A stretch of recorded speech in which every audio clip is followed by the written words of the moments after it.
now there's a practical reason to lose your virginity, is that witches can't come after you. Ask about Illuminati, since the charting Peters. Is it Disney mind control? Is this MK Ultra Deluxe? Occult Disney, we go from real to real. Occult Disney, Bohemian Grove and no more real. Occult Disney, ask about Illuminati. Occult Disney, we teach occult to everybody. Occult Disney, the wish upon a star. Occult Disney, you know not to travel far. Oh, Occult Disney, the new brand Pinocchio. Yeah, yeah. Occult Disney, it's a boss overload. Occult Disney, please enjoy the show. Welcome to the Dark Disney Podcast, where we dive into the deepest entrails of the mouse. I don't know why I put it that way. That just put a bad smell on the whole thing, entrails of a mouse. But it's Halloween, it's October, we have to do Halloween movies. It's Matt here. Over there, it's a Paranoid American. How's it creeping? It's going great. And actually, I have some mouse entrails right here. This is the craziest coincidence. All right. Is it a coincidence for a guy that's... I think I might have lost my mouse entrails. Maybe another mouse ate them. Cannibalism.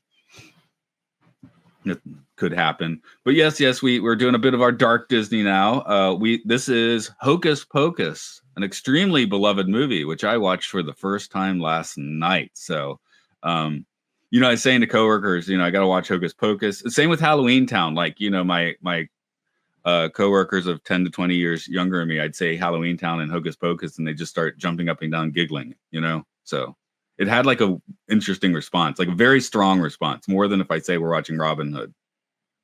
I don't think we're giving too much away, so we're also going to, in another episode, do Halloween Town. Have you seen Halloween Town before?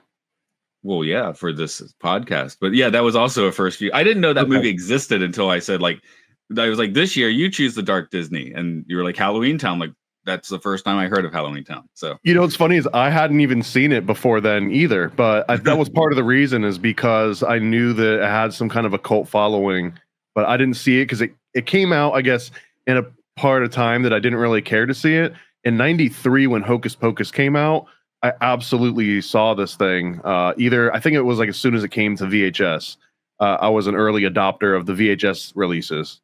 See, I think our slight age gap kept me out of Hocus Pocus because it came out in '93. I would have been 14, and that's kind of on the line where unless your high girlfriends drag you in, you're not going to see it. I was 10 or 11, so yeah, I was still okay with this one, and I kind of related to the older kid. I think we've talked about this in previous episodes that feature kids, but as long as they're just like a year or two older than you, then it's kind of for your age group. But the second that the kids are exactly the same age or younger, then you've kind of lost them a little bit. It's interesting how that usually works. Yeah, the more we look at it, I would say it's not even like a year. It's like 3 or 4 years older is what really grabs. Like a preteen wants to see teenagers, a teenager wants to see college folk, that sort of thing. And that's why they cast like college age kids in high school shows, probably. Yeah. Well, also, labor laws work better if you get people that are older than 18. But... yeah, if you believe Hollywood cares about that kind of thing.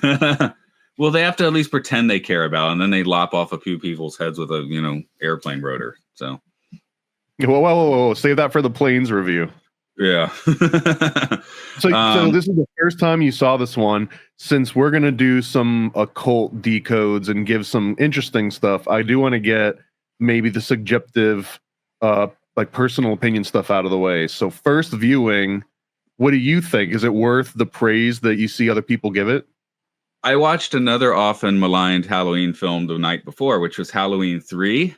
The one that doesn't have Michael Myers, which is great. So I was like, I just watched a great October film, and watching Hocus Pocus, I don't have the nostalgia factor. I didn't hate myself watching or anything like that, but I was like, I felt like I had done the proper Halloween movie the night before. It's even gotten the title and all that.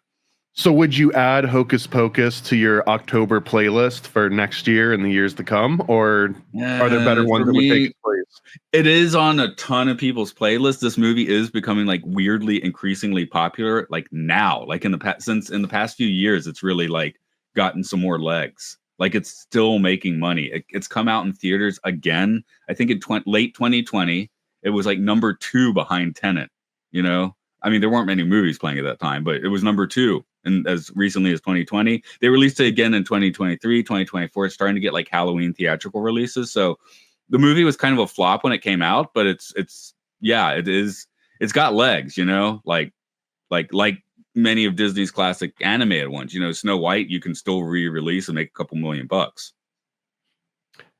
Now, I'm not saying these two things are related, and we're not even 7 minutes in, so I don't know if this is just going to like bomb it for all the advertisements, but maybe the increase in popularity of Hocus Pocus corresponds to the increase of right-wing, left-wing anti-Semitism, because ultimately a lot of the magic potions and staying young forever and long hooked noses and pointy hats kind of are rooted in anti-Semitism. If you go back far enough, pretty much all of them come from that same root. I'm just saying, I don't think they're related, but it's interesting how both of those two things might be on a similar rise.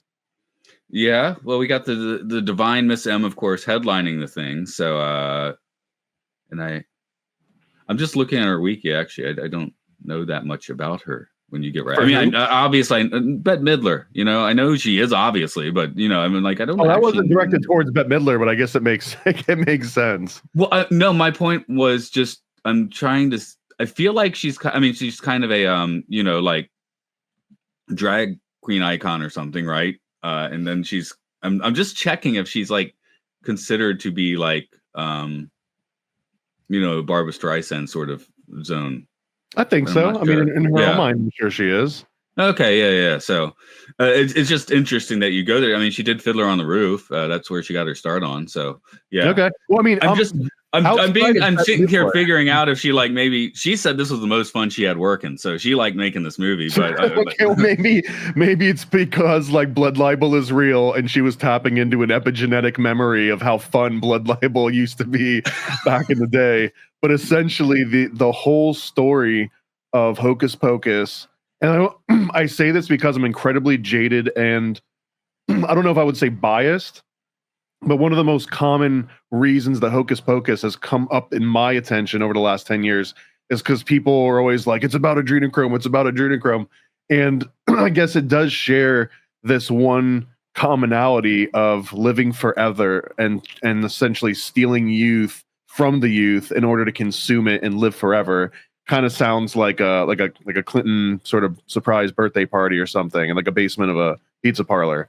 So that is like one of the reasons that Hocus Pocus keeps coming up in conspiracy culture is this link to evil magic being used. But if you look at the actual archetypes, where did the witch's pointed hat come from? Well, there was something called the Juden hut or the Jewish hat, which essentially identified you. This is you know, in like the 1400s or 1500s, you'd wear a pointy hat to kind of single you out. There's also the dunce cap. It might be a combination of like the dunce cap and the Juden hut.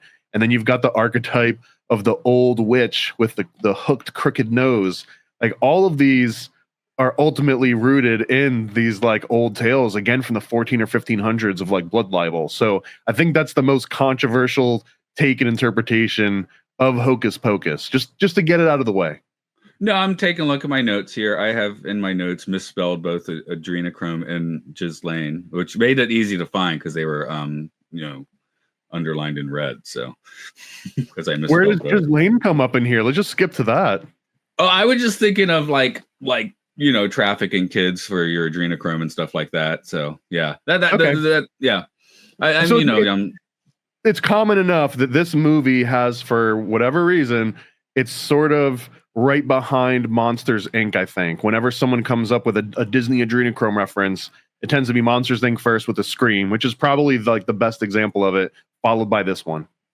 Our favorite monsters in Monster Inc. I mean, the ones we follow though, those are they're lovable. We're supposed to love Mike and Sully, right? Whereas the witches in here are comically villainous. Yeah, I mean, you're not supposed to be on their side at any point, right?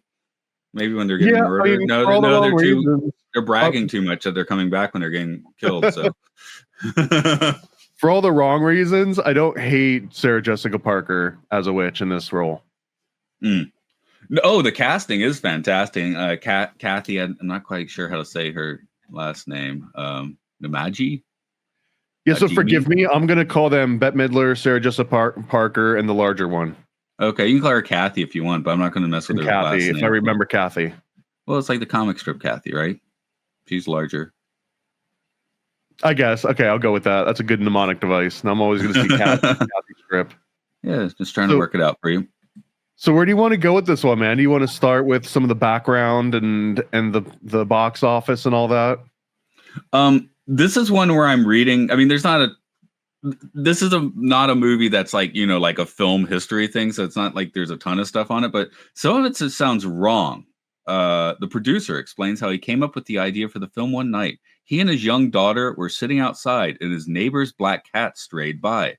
Kirshner invented a tale of how the Sanderson sisters came about, stemming from the Winifred blood. That doesn't make any sense. I saw a cat come by and I just started like I don't know. That sounds like something someone just said to fill in time on a documentary, It's possible, like the VO guy on the Eva series, but I think that also there's some people that are in a position in life through connections and other factors that they could just have like a half-baked idea on a porch one night and realistically be like, okay, we're going to make this into a motion-length picture movie. Like that is some people's reality in this world. There are a lot of could-have-beens in this. Well, yeah, okay. It's like how David Lynch said he got the idea from the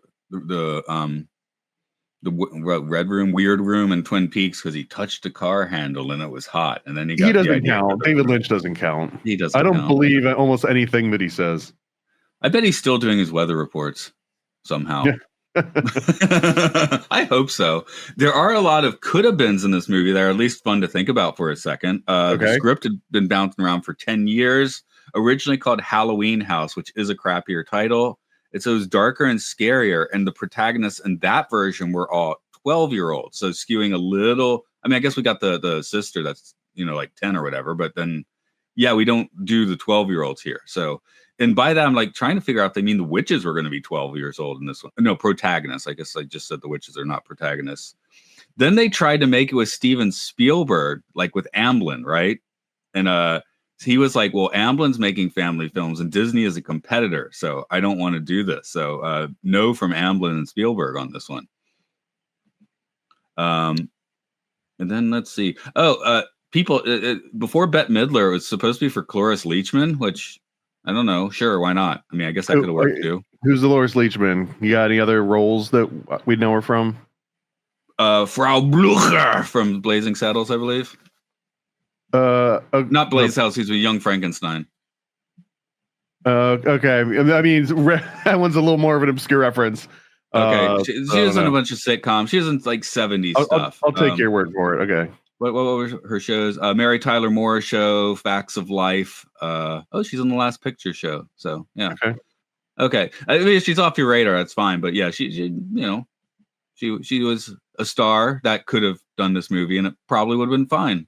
I do DiCaprio was going to be Max as a kid. DiCaprio was in the running to be Max for a bit. Okay, that might have worked. Oh, here, this one's fun. I have to read it, so I guess I won't see your facial reaction to this immediately. But Rosie O'Donnell was offered the role of Mary Sanderson, but she declined as she did not want to play a mean witch. Oh man, I mean, I would have preferred her in this than as in the Flintstones. Like she kind of ruined the Flintstones movie. I've only seen Viva Rock Vegas in a weird turn of events. Oh, by the way, when I said I watched Halloween 3 a few nights ago, that's the first Halloween movie I've seen. I've just never gotten around to seeing any of the Halloween. So I've seen no Michael Myers Halloween movies, but I've seen Halloween 3 now. You know what? That's actually somewhat appropriate, even though that's not how the series turned out. But the original Halloween series was supposed to be like a menagerie of different vignette stories. Like each one was going to be a standalone horror movie, but they ended up going with except for 3, they ended up going with more of like a linear serial movies. Right. The problem was the studio was like, for 2, it's like, oh, that was successful. You have to put Michael Myers in again. So it's like 3, they're like, okay, now we'll do something different. And everyone was like, hell no. Nope. Which was the wrong response. We want our Shatner. Yeah. I'll stand. So Hocus Pocus, I'm going to be like, oh, it's a cultural artifact that really hit if you were there at the right time. Halloween 3, I'm like, everyone go watch Halloween 3 now. It's a good movie.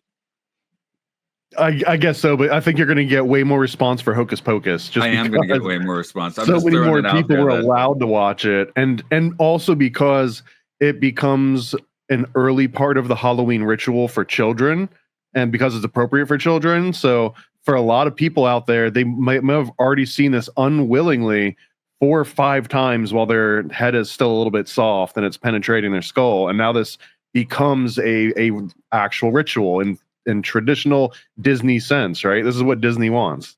Yeah, and when I was growing up, so I'm trick-or-treating basically in the 80s, right? And at that point in time, it is they're showing The Wizard of Oz on, like ABC or whatever, right? So I do remember like, oh, we have to trick-or-treat, then we're going to go see the movie. Let's time it right, So I imagine the 90s, especially late, and probably the 2000s, Hocus Pocus would have been the thing, right? Let's try and put Hocus Pocus around our trick-or-treating. So my coworkers are bouncing up and down when I say I'm doing Hocus Pocus in Halloween Town. Our female coworkers aged 21 to 33. So I mean, that was the oh my god, I love Hocus Pocus spot. You're also fighting against heightened expectations too, because of everyone telling you how much of a classic it is, instead of just going in as if they're just a 1993 movie that maybe wasn't the highest budget Disney movie of all time. Yeah, I mean, me coming in and just watching the movie, I'm just like, I mean, again, didn't hate myself for watching it. Don't see myself watching it again necessarily, unless it's at a party or something, right? That's a little sad. Well, there's so many scary movies. Honestly, I mean, if I want to put on a movie that's a little scary, it's usually like, why don't I watch The Alien or The Shining again? Would your daughter like this movie, you think? Because it's probably more in her demographic than it is in yours. Yeah, but because the thing is, when she was like, I want to watch horror movies a few years ago, and she was still like 14, so we started off with like the Addams Family and stuff, right? And Goonies, and very quickly she was like, no, show me something that's actually scary. So that's when we had those family viewings of Alien: The Shining, right? There's really no way that this is a horror movie by almost any metric, unless it's a Halloween movie, right? That's what I'm trying to. I guess it's not a horror movie; it's a Halloween movie. Okay, well, they're 2 completely different things. I think they are different things, yeah.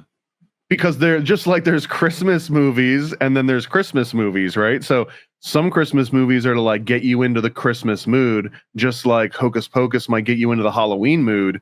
But then there's also like Silent Night, Deadly Night, where it's a Christmas themed movie, but it just happens to be a vehicle for gore and slaughter. And I think that the same thing happens for Halloween. You've got that same exact like dynamic playing out. And there's Shane Black, where all of his movies are actually Christmas movies. Iron Man 3 is actually a Christmas movie. All of his movies are set at Christmas for some reason, even though that they're not Christmas movies. I want to maybe coin a new term called Santa's wager, which is like Pascal's wager. And it's like, if you can sneak in a reason to call your movie a Christmas movie, there's no huge downside to it. And if anything, you might be able to get it picked up on Christmas playlists and people that write blog articles and do podcasts about how some random scene means your movie's a Christmas movie. I award that prize to Prometheus. Look it up if you don't know what I'm talking about. Oh yeah, I do what you're talking about. And they squeeze a little Christmas scene and a Christmas tree in there. Yeah, and the dates of the movie are all Christmas to New Year. So I kind of like that.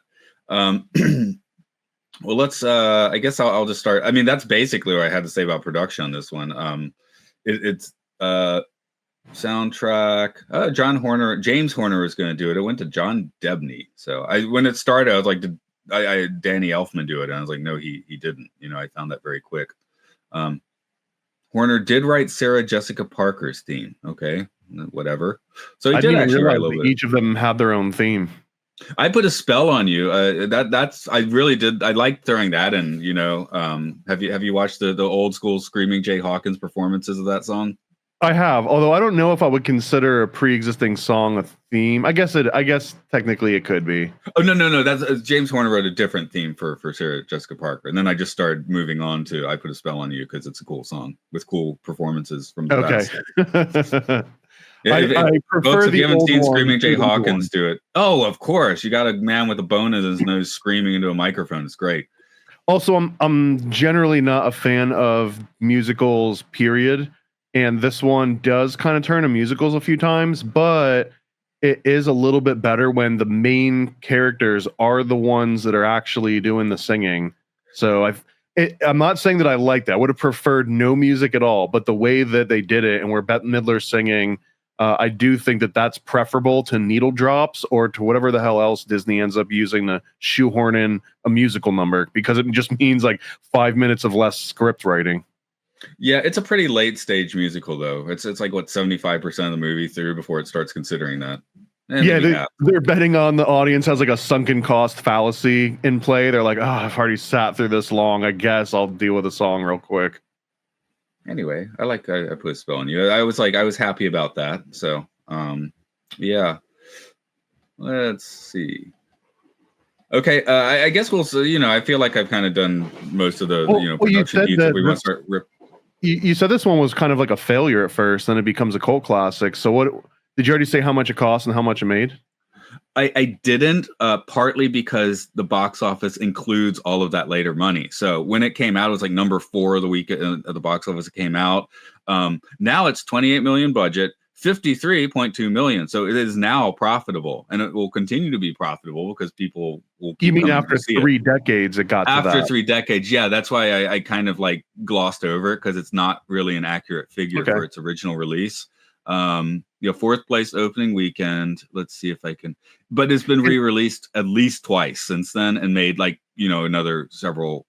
And then on home video, if you're including, I guess that's not box office, but you start including those home video numbers, and this is a massive success. Well, and not just that, but every notebook and sweater and slippers and, candy and perfume that has been branded Hocus Pocus. If you go into any of the Disney parks here, you can buy a Hocus Pocus almost anything, from pencils to chocolates to shirts to everything. Okay, there is a line of insulation I have. It has not cracked the Japanese market. I have seen 0 Hocus Pocus merch because I imagine most of that has come about in the past 15 years. Yeah. What about witch archetypes in general, like European witches? Do those get any play in Japan, or you got your own cool stuff going on? Well, I know Mado is witch, so at least I don't even have to think. Right, but you know what I mean, like the Western archetype that I was describing before, the pointy hat, crooked nose, riding a broom witch. Does that get attention in Japan? I mean, my next work week is going to be Halloween week, and the kids will come in costumes, and half of the girls will be in witches costumes. Just partly because it's, we have more costumes in Japan now, but it's a little horrifying. Most parents are just being like, here, be a witch, So I guess that's how it is. You go to the costume store and just be a witch. Japan's got its own creepy crawly stuff to get scared by. You get the eyeball boy and stuff like that. So yeah, it's actually that's way creepier. Exactly. When you have all these yokai, what are you doing with witches? Yeah, it's a fair point. It's kind of lame. Again, this is what was scary to like a puritanical society, right? So they would have been scared at someone putting a little bit too much sugar on their porridge. But they do it in Japan. One of the Ghibli's we haven't covered yet, and maybe we will at some point. And Disney just never distributed it or anything, which is why I haven't gotten to it. But Kiki's Delivery Service, I think, is witch stuff. Yeah, she rides a broom or something, right? And she wears a hat. Yeah, Spirited Away definitely had, the what's her name? Baba was certainly reminiscent of a witch. There was also forgive me for being really weird and obscure here, but there was a Mega Man knockoff game for the NES in the 90s in which instead of Mega Man, it was a witch. It was like a techno witch that was definitely a Japanese game. Techno witch, hacker witches. I think the thing in Japan is in the West, it's like, oh, witches. We mix that in with, Satanism and, alchemical stuff and all that. Whereas in Japan, it's just like, oh, it's a witch. It's like a zombie, It's just another fiendish creature that we don't think about further than that. All right. Well, I've got something to lead into that. I don't know if we're beyond the technical background. It sounds like we've wrapped that up. I think we've wrapped that up. So since Hocus Pocus is already really well known, I don't want to over summarize the whole thing. I'll do the quickest version possible. My one line is that three witches get resurrected by a dumb virgin and spend a night terrorizing suburban kids until the sun comes up and they die. That sounds accurate. I guess they come back though, because there's Hocus Pocus 2, so they don't. It's not the final death, at least. Right. Well, you didn't know that in 1993, though. No, you didn't know that in 1993. And in fact, that was true for about 3 decades, and then it wasn't true. Right. So were people sad to see them go? The goth girls were sad to see them go, I imagine. I don't know if there should have been an expectation that this was going to be a big serial. And in fact, if it takes you 30 years to do part 2, it's not a serial. It's like the band got back together again concert. It's like a greatest hits kind of thing. So yeah, the underlying premise though is that these 3 witches die for being witches. They get hung, and one of the first notes I made was that this is probably the first Disney movie when we see a human being being killed on screen so quickly, and like actually like here they are alive, and then the camera pans up, and then you just see their feet hanging, so it's implied that they've died, but you're still. I was about to say we didn't get the actual hanging in there, so. But you're seeing a fresh dead body, and technically, as those feet are hanging, like their necks might not have snapped yet. So there's a possibility Disney is showing you a person slowly dying on screen, even if it's slightly. You have to know the context, but that's also because we've only been watching theatrical length animated movies, and I guess it would take a lot more effort to explicitly like draw a human being hanging and dying from it. But I don't know, are there a lot of other movies that are made for kids that show adults dying in the first 10 minutes? Does branding it as a Halloween movie like take off a little bit of the usual social norms where you wouldn't show that to your kids or something? I think because so, I was yeah. thinking, how many it's October, let's watch horror movies, but how many Halloween movies are there actually? Because the Halloween series they're horror movies, they're not really Halloween movies. This is a Halloween movie. Nightmare Before Christmas kind of is, but it's also a Christmas movie, right? So how many actual just straight up, that might be part of why this is popular. And next week's Halloween Town, just like there aren't many just like Halloween movies. If I can hold on, I need here, this will help fix the ambiance. If I can just be like an armchair Jungian psychologist just for like a split second. Hold on, let me take a puff of my little pipe here. That essentially Halloween, I think you hit the nail on the head a second ago, that Halloween gives you an excuse and it justifies being overly morbid and kind of embracing like your shadow self and embracing all of the darker reactions and emotions and thoughts that you have. Because here's another example. What other month, if it's not related to Halloween directly, when else can you bring up people being burnt alive at the stake in casual conversation at like the dinner table, and no one's like, don't bring that up, what are you doing? But if you're talking about witches burning at the stake and it's during Halloween, it's kind of acceptable. You can show it to kids, you can talk about it, but ultimately this is like a medieval torture device for people that were rebelling against society or just were encumbering on society.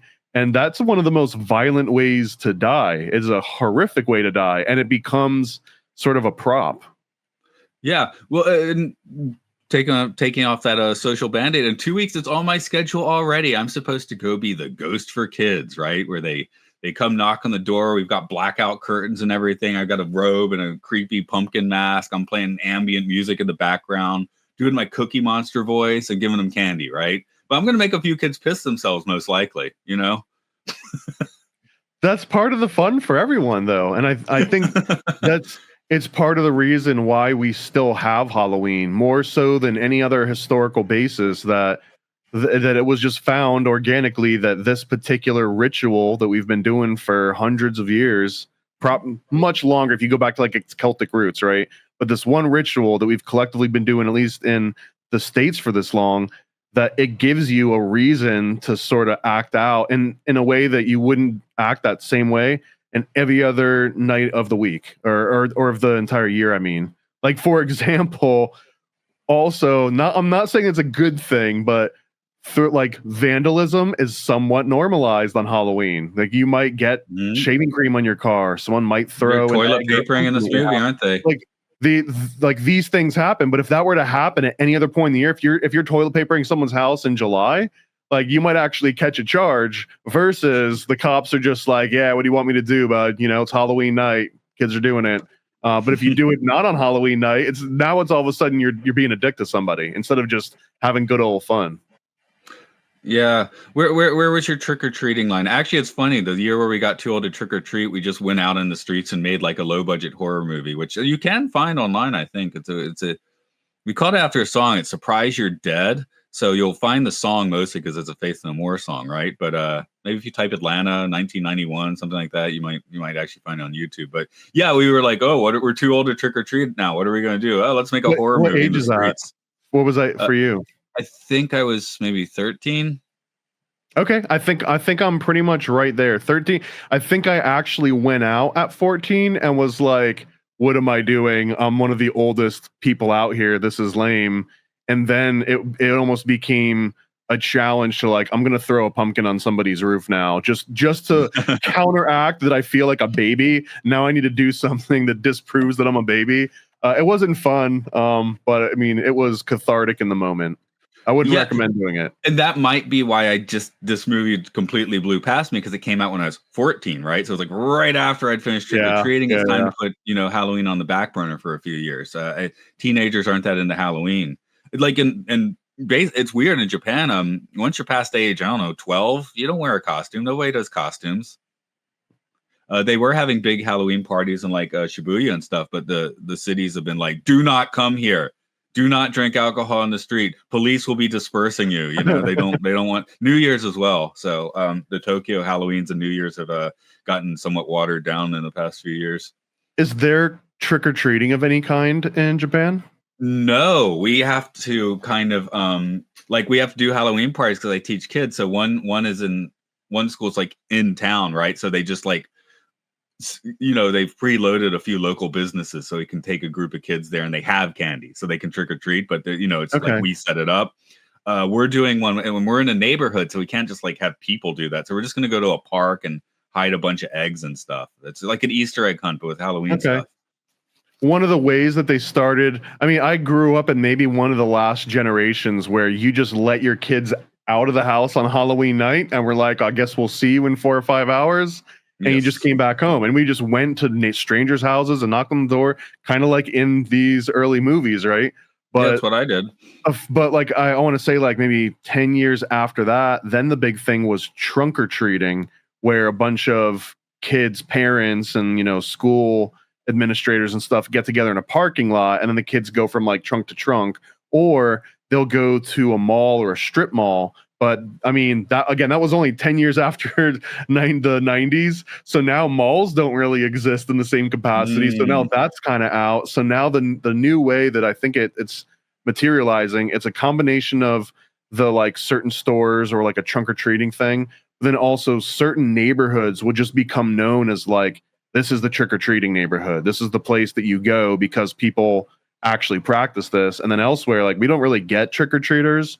And the reason I'm bringing this up is because sometimes we will get trick-or-treaters, but it's like 8 the entire night, maybe 5 the entire night.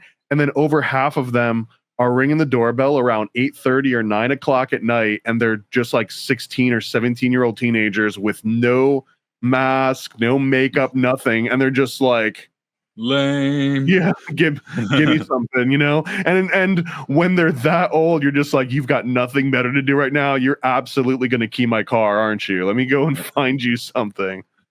You like top ramen? Can I give you like some canned peaches or something? I think my parents are still set up, but my mother has notoriously given pencils out for years. So she's like, kids like pencils. I mean, not if they're not getting candy. Their car must have gotten keyed at some point. Giving out pencils. But kids, I mean, if just in case anyone's watching this that doesn't know how Halloween works, the holy grail of Halloween is a full-size candy bar of whatever kind, a full-size Snicker or Reese's or whatever it is. That's the holy grail. If you want to be like the coolest house on the block, you give out full-size bars and none of the mini shit. Oh no. Well, you get 4 minis and now you got a fully, right? No, You gotta hit absolutely lots of not. That's not houses. how that works. They're made in different factories. They're packaged by different hands with different care. I wouldn't be surprised if they've got different ingredients in them. The same way that if you buy a TV on Black Friday, like even though the model's the same, like you've got the crappiest capacitors possible. Like it weighs 20 pounds less for some reason, and it doesn't quite change the channels the way that it should because it was made for like a mass version of that 1 day sale.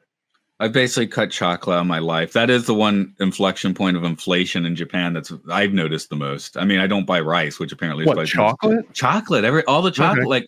like a Kit Kat bar, like it was like 100 yen like a year and a half ago. Now it's like 157. I just saw they put out the fun brandy chocolates that last year they were like 167 yen. Now they're like 260. You're gonna have to do some conversions here, man. They went from $1.25 to $2. Okay. I mean, it's rough all over the place. And I guess Yeah. I'm lucky. I never really wanted chocolate Halloween. I've never really liked chocolate. I could do some chocolate, but no, I just past year cut out a bunch of sugar because sugar stuff costs more expensive now. So I guess in that way, a crumbling economy is doing well for my health. I don't know. So you would like a pencil for Christmas? Maybe I want a pencil for Christmas. Okay. Sorry, for Halloween. Oh, I want a pencil that sounds depressing. I got a pencil for Christmas. It's like what's it, the movie Scrooge, where they Bill Murray's a kid and his dad's like, here's some fresh meat.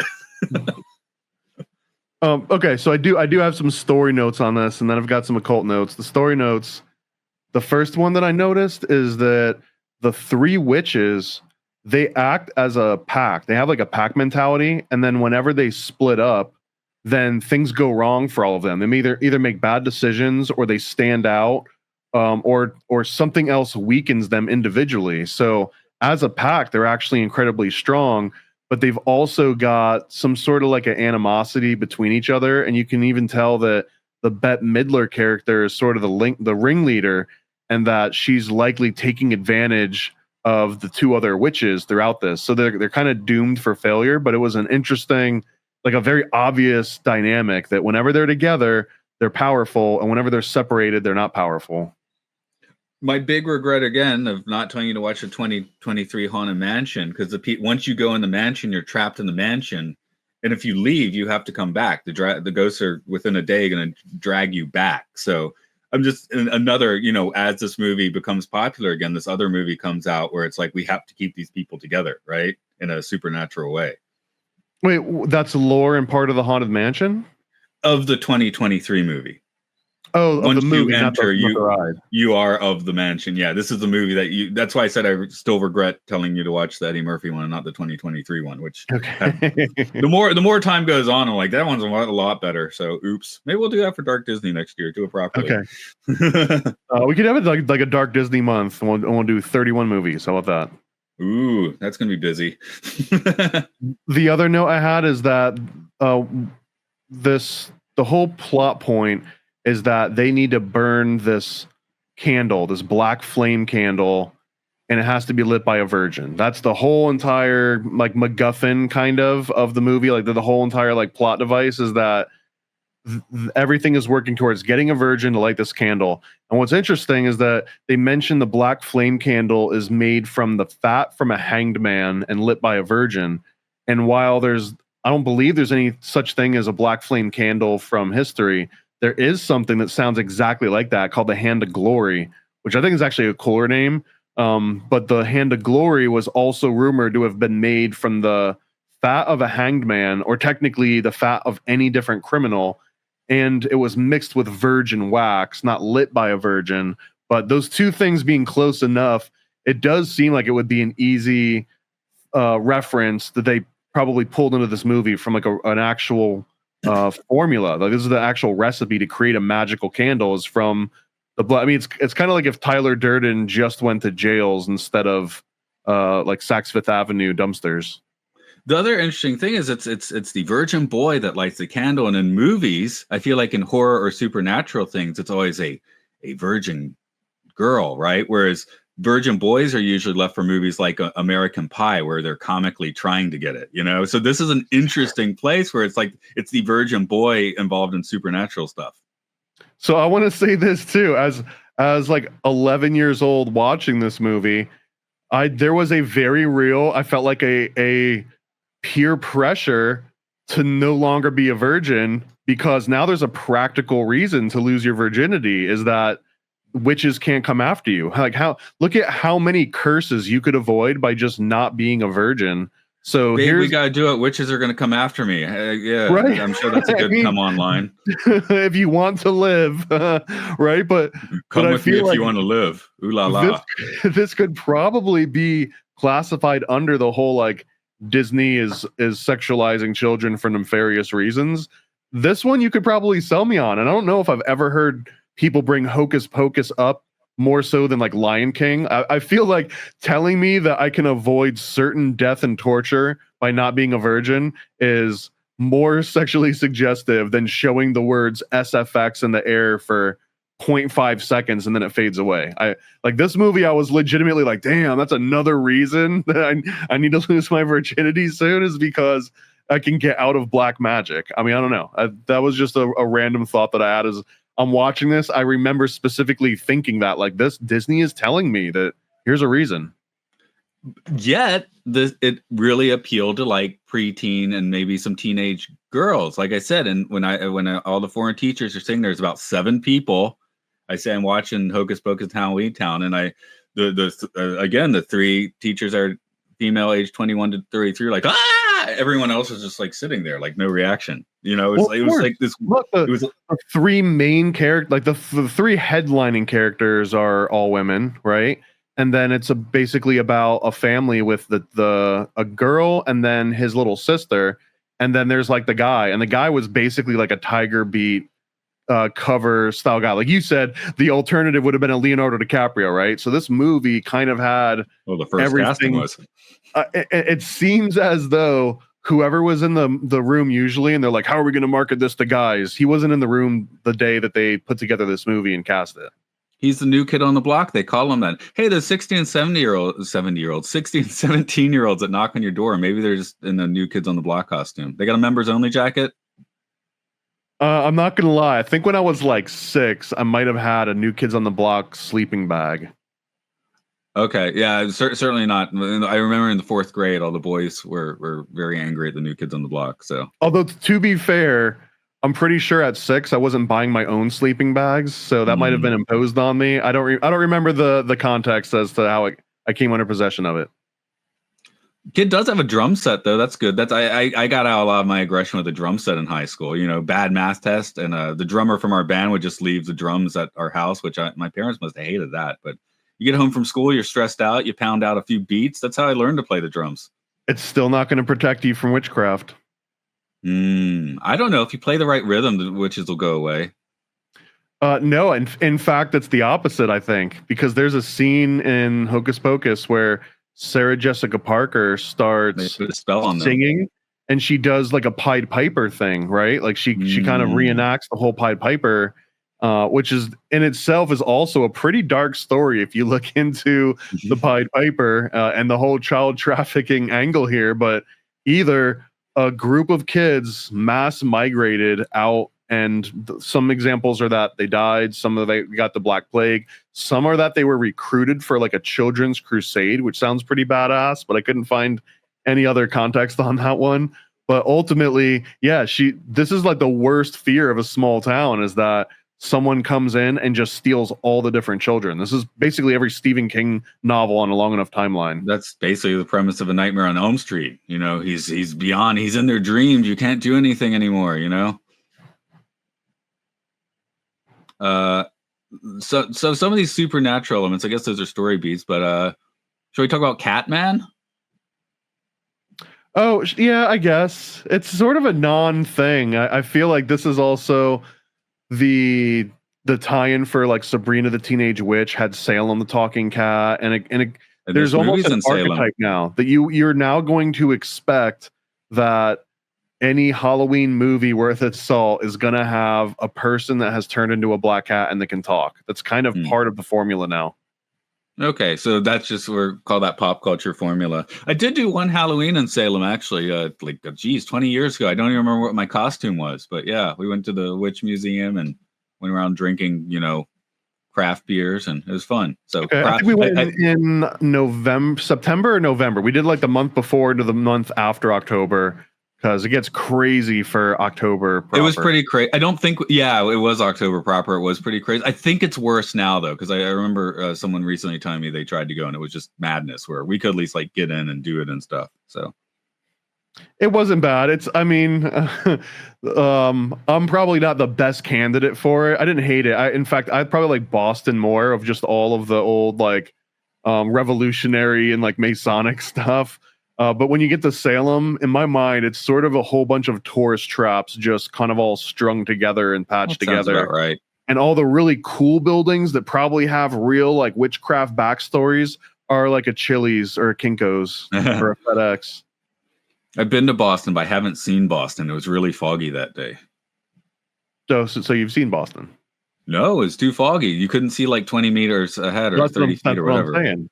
Oh, I've seen Boston. Okay. Yeah, I remember because we went to the park. We saw a concert. We had some Ethiopian food, but I just never saw the city. It was like insane, like how much foggy it was that day. We do get some magic circles here. That's certainly notable for people that do an Occult Disney podcast. A lot of screen time given to magic circles. Not just the magic circle, the regular magic circles, but also there's a fan theory that the older girl, what's her name, Alice or Allison?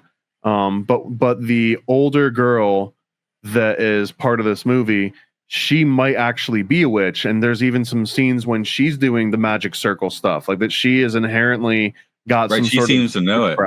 That's Thora Birch there. Okay, no, Thora Birch is the 8-year-old sister. Geez, yeah, not Thora Birch, the older girl that I don't believe is a sister. Allison. There you go.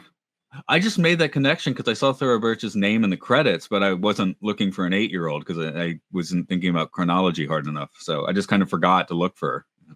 Now I'm like, oh yeah, okay. I think you can see in some scenes in the background her dad is yelling at an exec and making sure she gets more airtime. Yeah. Did you see the 2000 Dungeons and Dragons movie? That's a very bizarre performance from her. I guess it was at a bizarre time. So. No, I saw it when it came out, but I don't remember. I only remember is Marlon Wayans was in it. That was the only thing I remember about it. And Jeremy Irons just screaming gibberish with a bunch of CGI flying around him, which is a great scene. Don't watch the movie. Just watch the scene of Jeremy Irons screaming gibberish as insane CGI goes around him. Bad CGI, but just to be clear. So here's a couple other fan theories that I thought were interesting enough to bring up. One of them is that there's proof that Bette Midler is planning to kill her 2 cohorts. She's going to kill the other 2 witches. And some of the examples is that in the very beginning of the movie, that takes place in like 1690 something, that they're making this potion. And she says, the potion requires a bit of thy own tongue. And they all 3 of them spit into this potion, all 3 of the witches. And then she says, enemy's life will be hers. I mean, ours. So first she's talking about it's going to be for one person. And then she's like, oops, I mean for all of us, not just for one person. And then right before the execution, she says that all children's lives shall be mine. And she doesn't say ours again. This is the minor stuff. The bigger ones are that during the second potion that they make later on in the movie, only Bette Midler is the one that spits into the cauldron. She's the only one that spits that time instead of all 3 of them. And she never invites the other 2 girls, the other 2 witches, never tells them about that potion. And then when Max drinks it at the very end, and he's kind of like exuding this weird adrenochrome, like aura, I guess. He's got like a weird cloud effect going on him, that she basically just tries to suck all that down for herself, and it's not getting shared at that point. So there's kind of evidence that all along she was going to be this main witch, and she sort of is the only one that survives at the end of this one, unless you know about Hocus Pocus 2, in which they all survive. I started scanning the Hocus Pocus 2 summary actually as you were saying, like she seems like she actually wants to kill them. I was just seeing if that actually, because I was like, that could be the plot of the second one, couldn't it? And it would have been so much cool. I don't think it is. I don't remember it being that. Yeah. So this also, I was thinking of another thing of that. If Max drinks the adrenochrome from the witches, and then Bette Midler comes and starts kind of like sucking the aura off of him, which reminded me of Dr. Sleep directly. Like again, Stephen King Dr. Sleep, where they're like sucking in the essence of these like scared children. So she's sucking in the essence of the scared child. It's like Scream, but she gets interrupted. And I was just thinking at that moment, does that mean Max gets to live like a little bit longer than everybody else because he has some of this magic live forever potion still left over? There's no way that she got all of it before they were interrupted. And I don't think this ever becomes addressed again. So I think Max gets to live until he's like 200 or something now.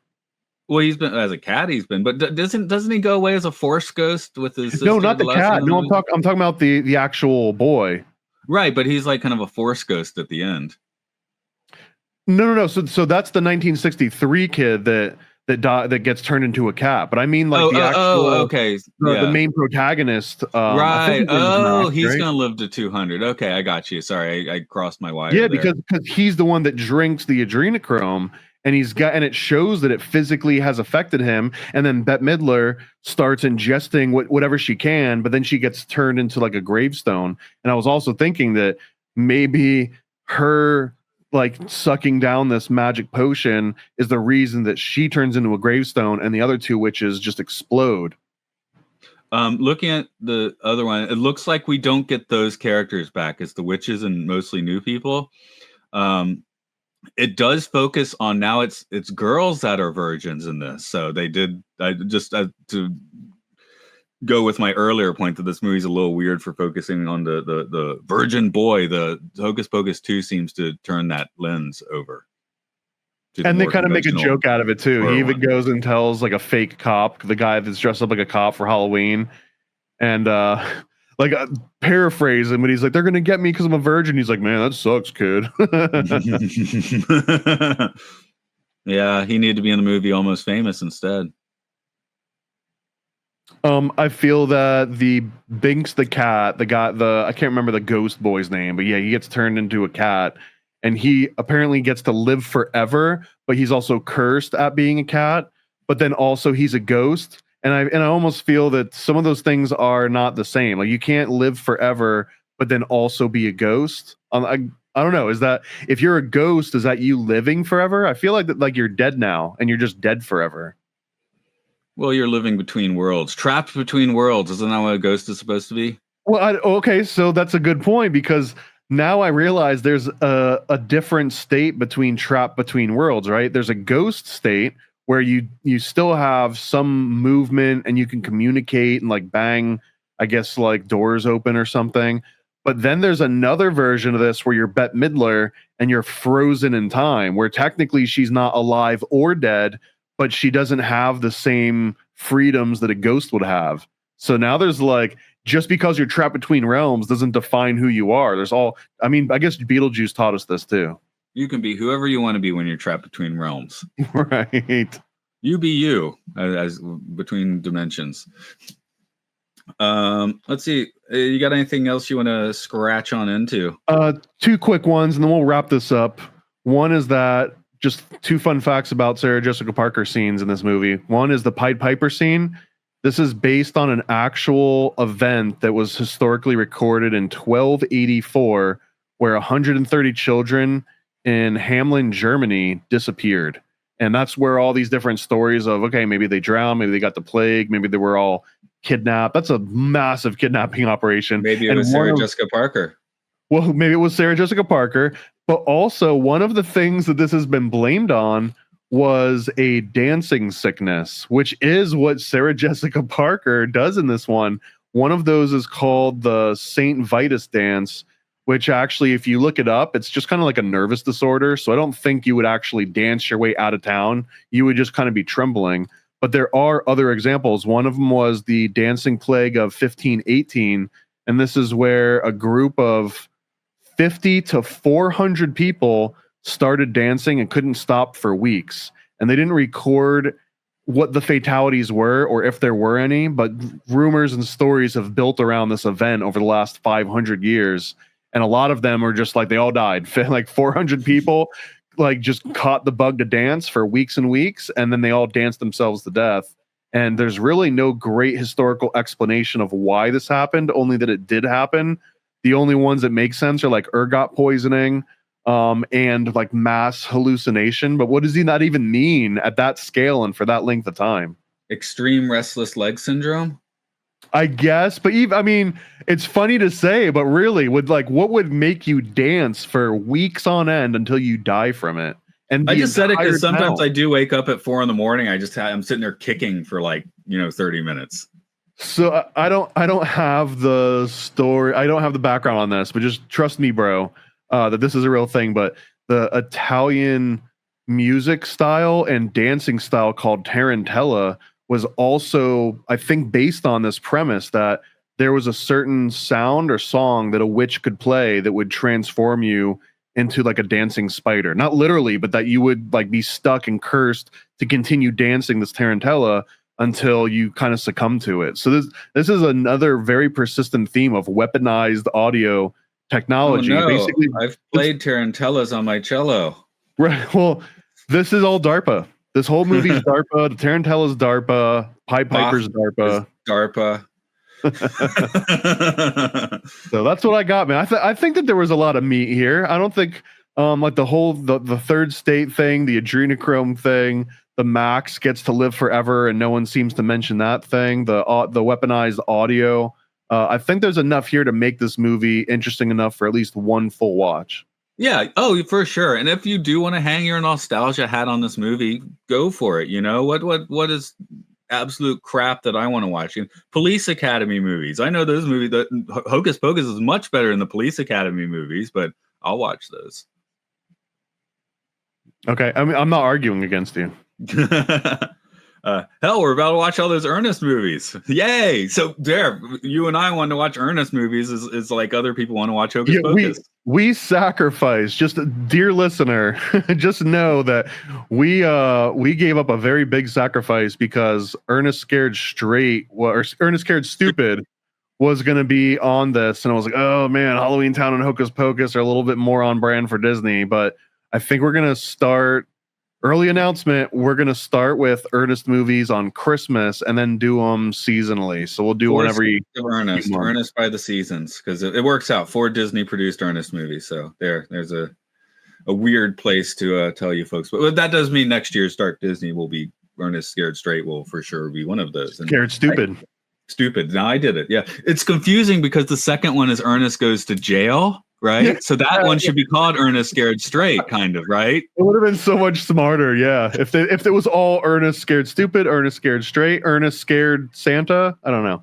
Those aren't the movies to look for smart in, really. Although Jim Varney, when you do just hear Jim Varney, he's a very sharp sounding dude. So plays a great villain in Three Ninjas, High Noon at Mega Mountain, whatever it's called.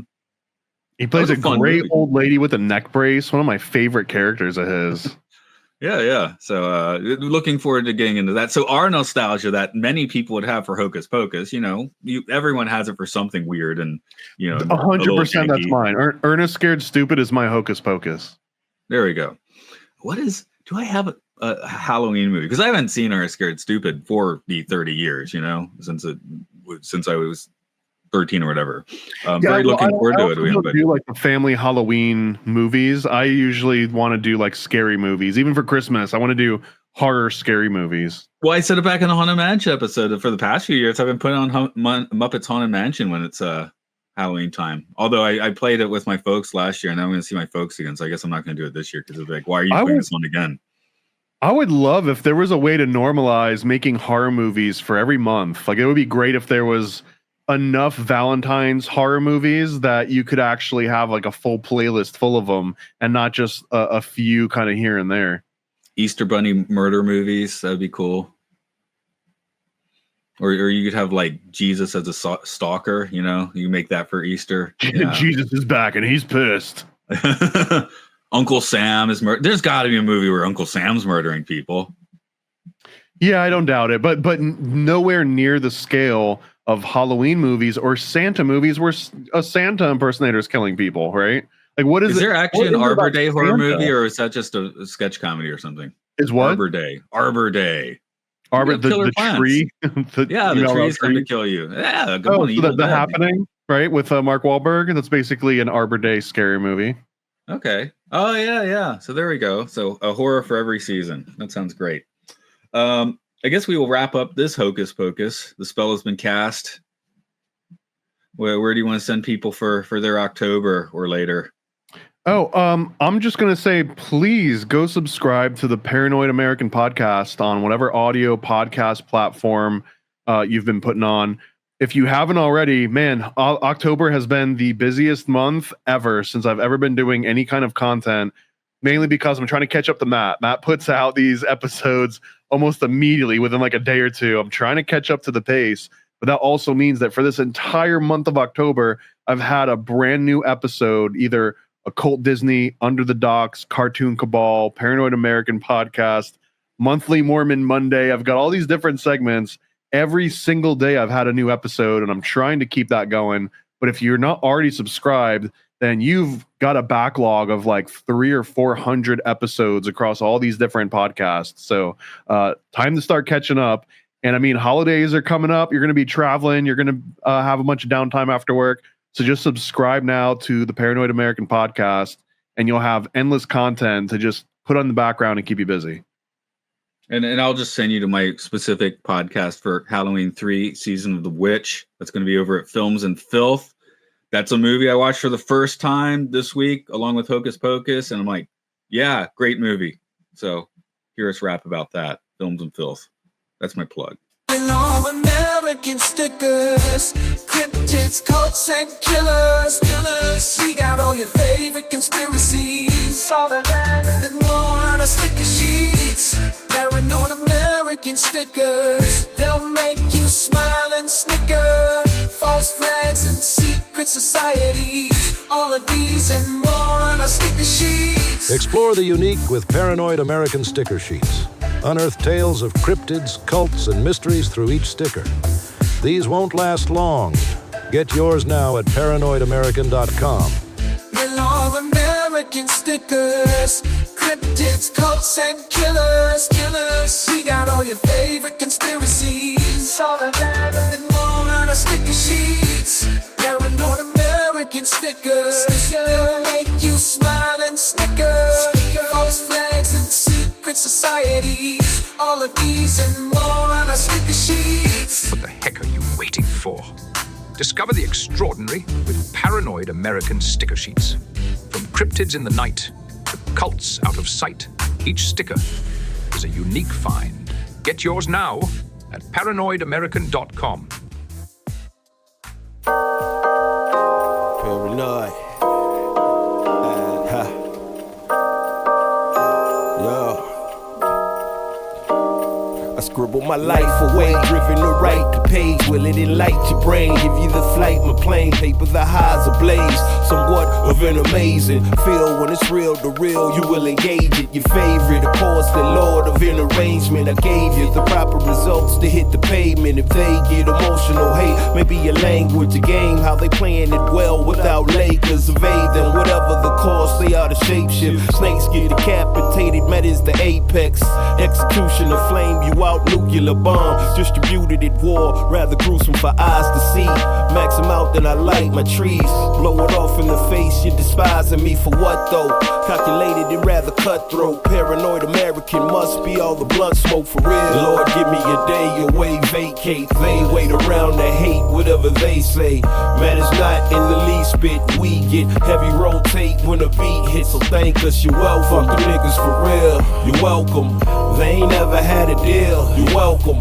Man, they lacking appeal, you're welcome. Yet they doing it still, you're welcome.